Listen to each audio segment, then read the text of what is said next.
This program is made possible by 46% of non-retirees believe they can't afford to retire. American Senior Benefits agents help retirees find solutions aiding your journey to retirement and financial security. More at wichita.americanseniorbenefits.com. Moving can be stressful.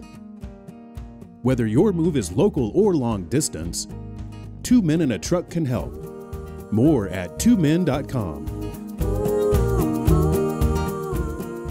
Are you a wartime veteran ages 73 to 85? Did you know there are new rules that may affect your pension? Don't lose out on benefits you deserve. Our team serves you because you've served us. Contact Long-Term Care for Veterans today.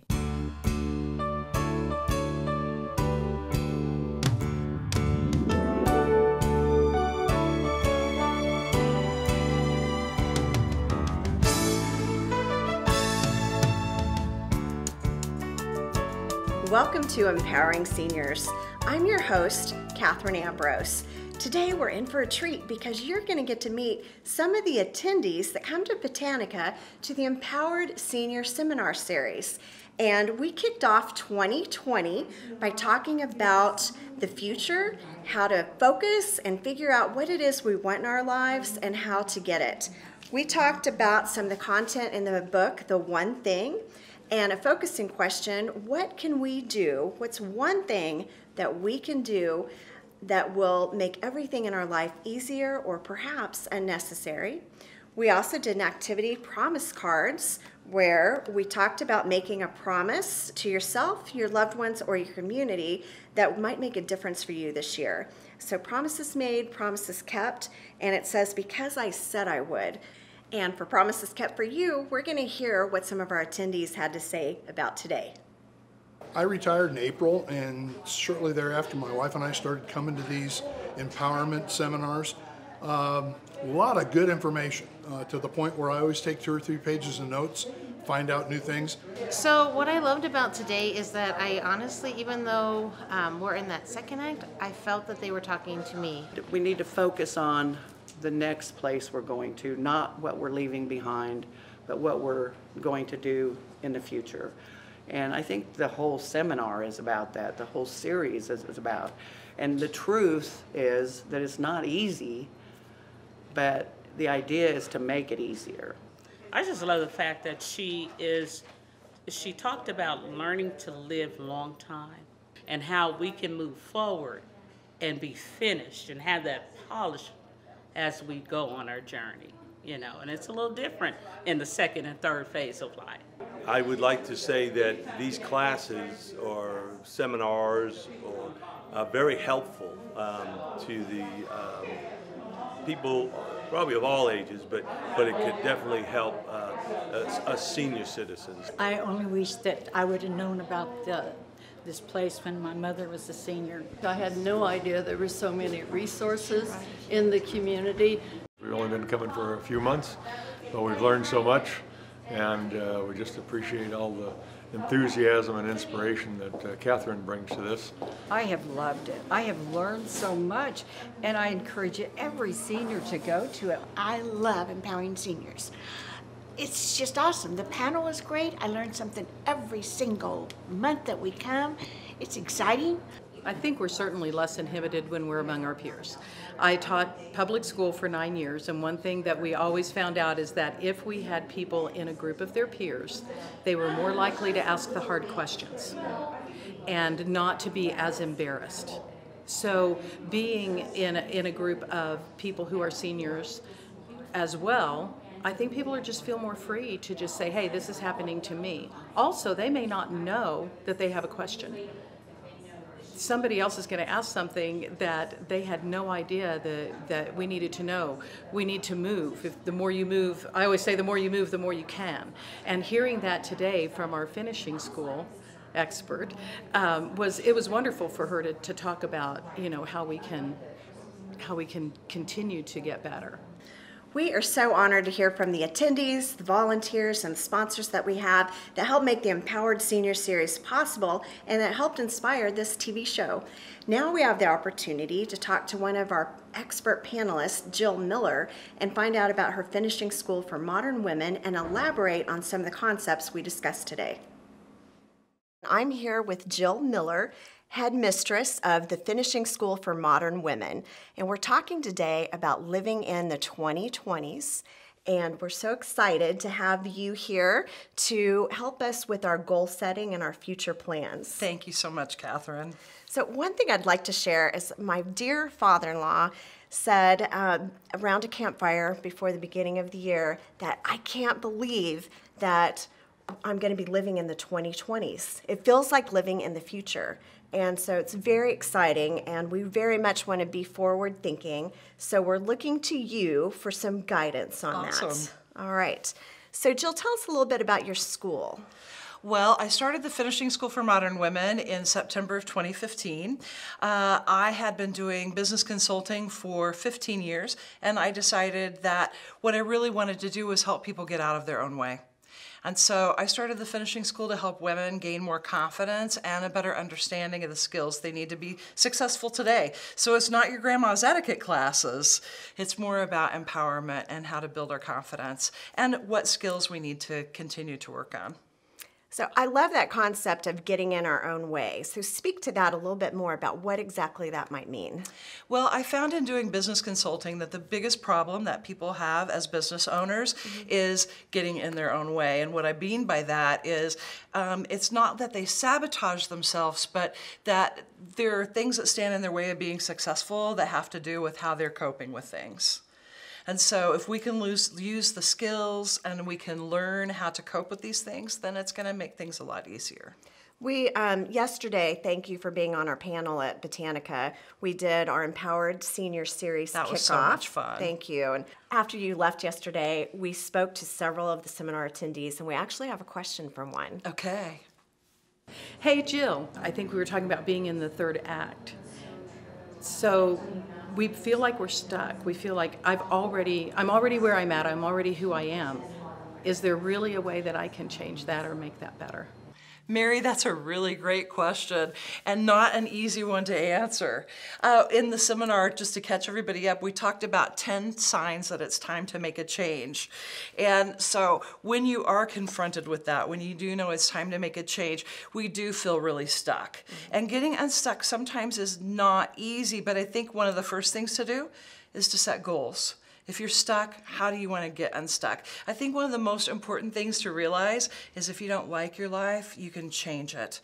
And one of the ways that I do that when I'm stuck is I talk to people. I talk to my friends. I have kind of an informal advisory group of friends that I call whenever I'm trying to make hard decisions or whenever I'm stuck and don't know what to do. And I bring them together and we talk about it. So it really helps me to talk to other people when I'm stuck. Just to process out loud, what if someone says, I really don't have any friends or close friends? What would you suggest? I think you can do some research as well. Go online and ask the internet the question of what you're stuck or what you'd ask your friends. And I think sometimes that can give you answers. But I also suggest if you're really stuck that maybe it's time to see somebody. Maybe it's time to talk to a professional. And those people are really going to help you get unstuck. Yeah. Whether it's a life coach or a therapist or a minister or whatever resonates with you, whoever you can trust. I think that sometimes it feels like we don't have people, but we really do. That's such a good point. And people can always reach out for a free consult with you or I, and we may be able to point them in the right direction. Yeah. And so what are the other ways to get unstuck? Take classes. Take classes and learn new things, especially in what you're stuck in or what you're interested in. If you're really, really stuck and you don't even know where or how you're stuck, look online for some different exercises about getting unstuck. I have one that I use in the class that I teach on embracing, this is for the Own Your Power class that I teach this. And in this class we talk about how do you know what you want until you know what you want. And so I have a little questionnaire that has questions like, make a list of everything you love about life. Who do you love most in your life and why? What are the qualities that really make you sparkle when you see them? And that helps you understand what your passions are. And sometimes by doing a little bit of self-exploration, it can really help to give you a better understanding of where you're stuck and how to get unstuck. That might be a fun thing to journal about, your favorite things and people that you love or people that you have loved. Yep. I think that would be nice. Yep. That might help kind of uplift. I think that writing it out is very, very helpful. I know it is for me, and it doesn't matter, I don't think, if you feel that you're a writer, because it's not that you are going to put this forth for publishing or share it with anybody else at all. It's just you getting your words out. And I think it doesn't even have to be spelled right or use the right grammar. Just stream of consciousness, start writing, and it's really amazing when you start being introspective like that, how deep that will go for you. Absolutely. And I think, too, sometimes you might be surprised what you write. Yes. And I find sometimes I'll say something out loud and surprise myself. And I think, oh, I guess I have an opinion about that. Yes, I just blurted it out. Yep. So you have to listen to yourself a little bit sometimes, as long as it's positive. Well, and I think that's why intuition is so important, that we really know all the answers already in our head. We just have to listen to that intuition and learn to tune into that. I know, but we all have it. I grabbed Stacia Foley, another of our expert panelists from our goal setting and living in the 2020s panel, and I loved your comment about being present. We'd love to hear from your perspective a little bit more on this discussion that we're having. One of the things that I do try to do on a daily basis is try to stay present and in the now, and that is very difficult. Sometimes we have life things that happen. We have death in the family. We have work things that come up. We have just personal things in life that happen to us that throw us for a loop. And it's oftentimes really hard to stay focused in what's happening right now. And so for me, I have found that really the best thing to try to do is just stay focusing on what's happening right now in this moment, because when I start thinking about what happened yesterday or what happened 10 minutes before, or I start thinking about what's going on tomorrow or next week, it can become very overwhelming. Sometimes we get really caught up in worry, and how does worry manifest itself physically? You come from the health world, the medical world, so what does worry do to our bodies? Worry and fear itself, it can manifest in your body. Your emotions or worry in and of itself can cause you to have pain. It can cause you to have a lot of chronic exacerbations of an illness, which you might already have. It's something that we have to strive to not do, and it is very difficult. So when I find myself worrying, which as I said, I think we all sometimes just have this little person that's tapping on our shoulder and saying, worry about that. You just have to figure out, okay, is that something that is really pertinent? Is that something that I really need to be worrying about? And is that something that I need to be present about right now? No, it's not, because the majority of the time it is going to cause me more stress. I'm either going to get sick about it.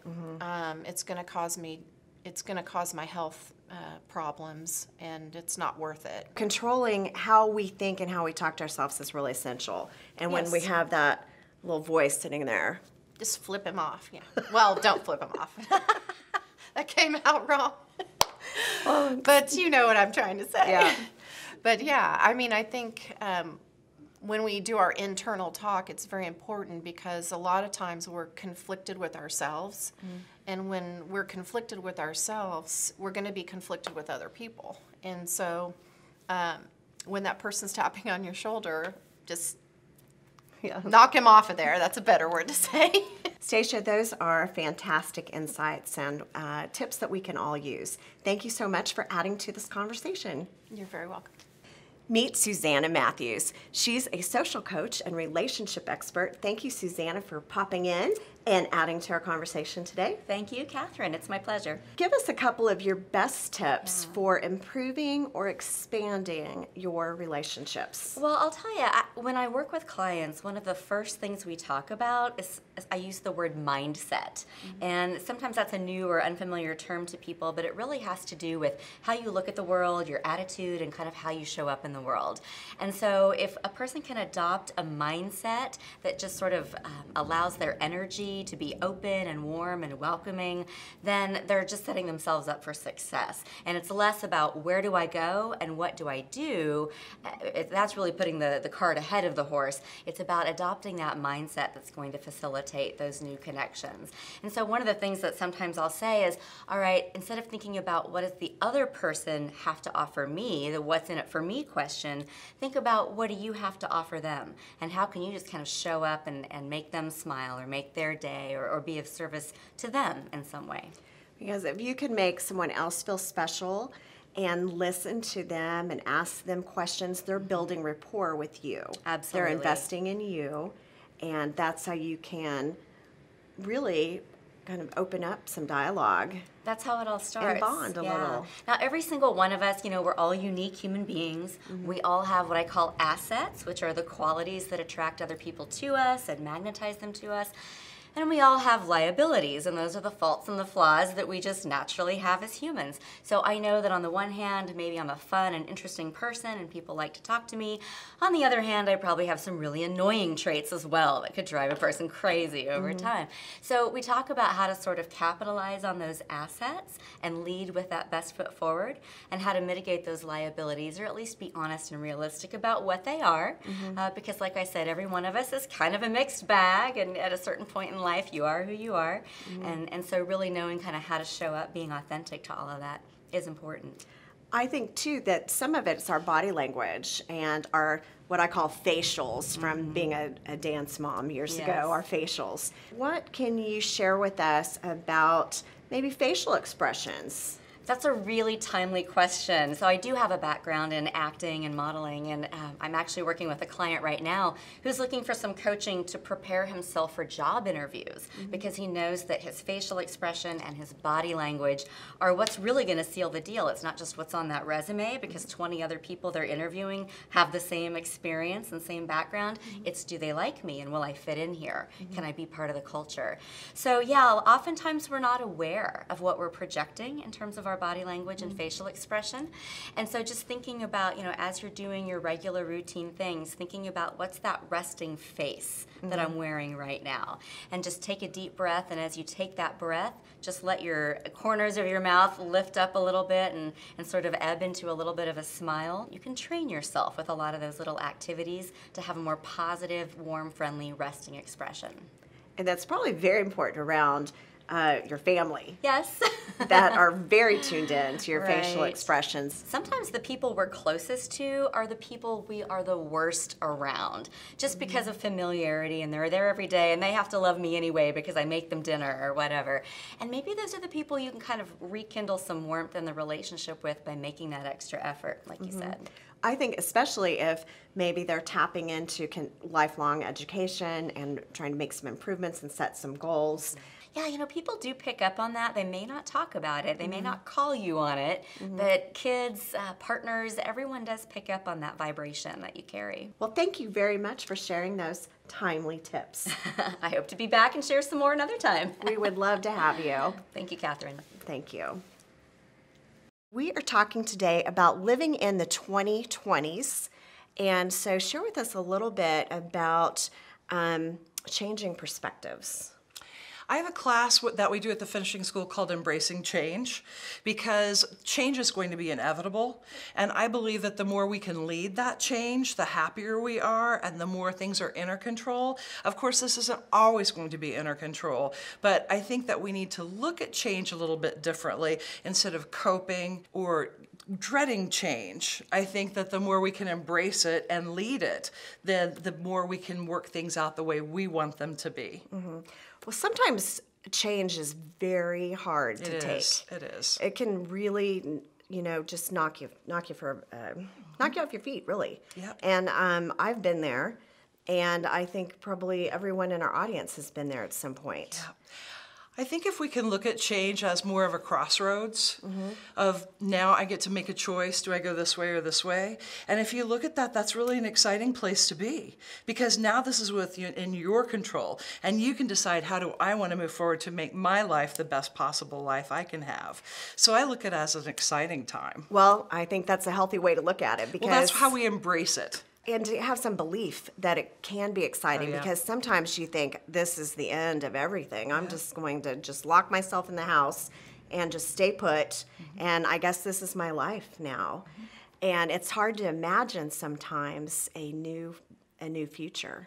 I know when I myself personally are in those situations, I think about how I've been in those situations in the past, and that everything is always worked out. Absolutely. In the end, in the long run. So I truly believe that everything will work out. I love that saying that it's not over until the fat lady sings.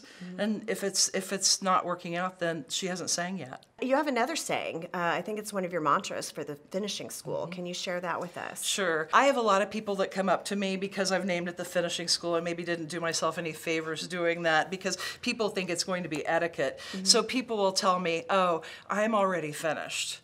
And I don't believe we're ever finished. And that's why one of my phrases with the finishing school is not because we need finishing, but because we're never finished.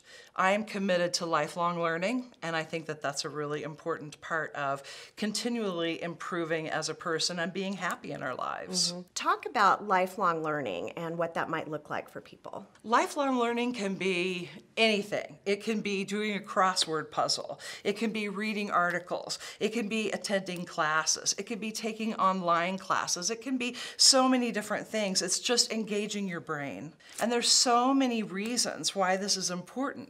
Part of it is because if we don't use it, we lose it. And so the more we work on learning and using our brains, the more our cognitive abilities stay up to date. I love sitting in a class or having an engaging conversation or reading, because I find that I'm absorbing the material, but also my brain starts talking to me and inspires me, and it's a way of trying to figure out what it is you might want to do. And at the beginning of the year, that's traditionally the time to think about goals, to reflect on the last year and think about goals. And so here we are going into not only a new year, but a new decade. And so what are some of your tips for finishing school students on setting goals? Well, I think for everybody, I teach entrepreneurship in the arts at Wichita State, and every semester I start the semester by teaching them SMART goals. SMART goals are just a way to set goals that makes it specific, measurable, attainable, relevant, and time-bound. And using all of those considerations in setting goals makes it so that people actually achieve those goals. So I teach that on the first day of class. I have them write goals, and then on their final, I have them tell me, how did you do towards your goal? And so many of them have never set goals before, and they're just astounded that the things that they wanted to accomplish, they either did or found that the goal wasn't right for them and changed it. So I find, and I teach it in a lot of finishing school classes too, that SMART goals are a really great way to set goals that are actually achievable. I love SMART goals. So S standing for specific. Why is that important? How specific should it be? Well, I like to have it be quantifiable a lot of times, so it has numbers involved. So if I want to spend more time with my children, is my goal. Well, if you don't get very specific with that, what does that mean? And so I want to spend an hour a day with my children makes that more specific. If we don't get specific with it, it may not ever happen. And then you have something to measure. Yes. And so that was the hour a day. Okay, so measurable. And then what's the next letter? Mine is, for me, I choose attainable. Is it realistic? Is it something that can actually be done? Okay. And then for me, then R means relevant. And some people it's realistic, it varies. But for me, relevant means, do I really want this? I did a class one time for a salon in Salina, and I did goal setting with them, and one of the stylists said, I want to lose weight. Okay, so she wanted to lose 10 pounds. She wanted to do that in 2 months. It was all, you know, it was specific, it was measurable, it was attainable. And then I asked her, is this something you really want to do? And she said, no. I said, good, then you're not going to do it, and let's move on to a different goal. That's awesome. So it has to be something, you have to see what's in it for you. And then one last thing on the SMART goals. That's time sensitive, time bound. What is your T word? Time bound. Time bound. So you have to have a deadline. If you don't have a deadline, you'll never do it. Okay. Well, that's... I know I won't. I'm so glad you shared that. That's awesome. And I know you have some notes here. What were some of the other things that you were wanting to share with the audience? Well, we talked a little bit yesterday in the panel about how important lifelong learning is. And I think that it's something that I've chosen in my life to always be working on. But I think that there are big reasons for that besides improving cognition. I believe also that it helps us form social connections. And that's one of the things I love the most at the finishing school is when we all come together, we're a community. And the classes are very interactive with lots of discussion. And so we learn from each other. Because I'm never going to be the smartest person in the room, but together we're all really smart.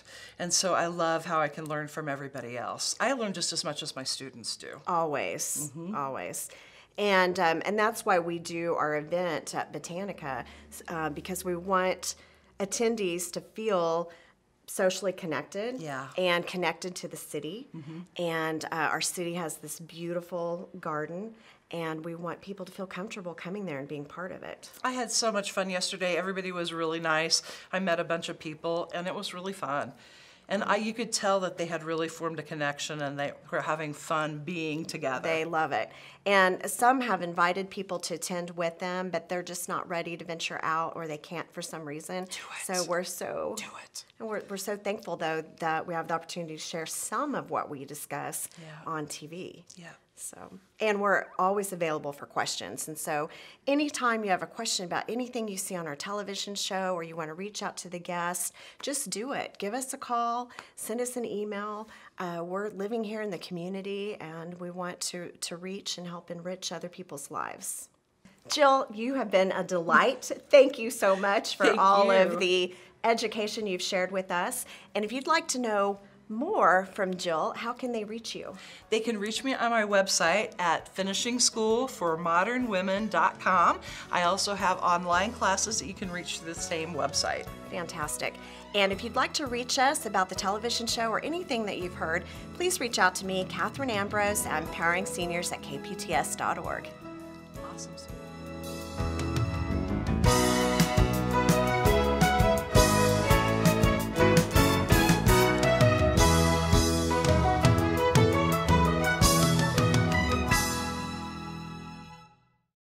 This program is made possible by 46% of non-retirees believe they can't afford to retire. American Senior Benefits agents help retirees find solutions aiding your journey to retirement and financial security. More at wichita.americanseniorbenefits.com. Moving can be stressful.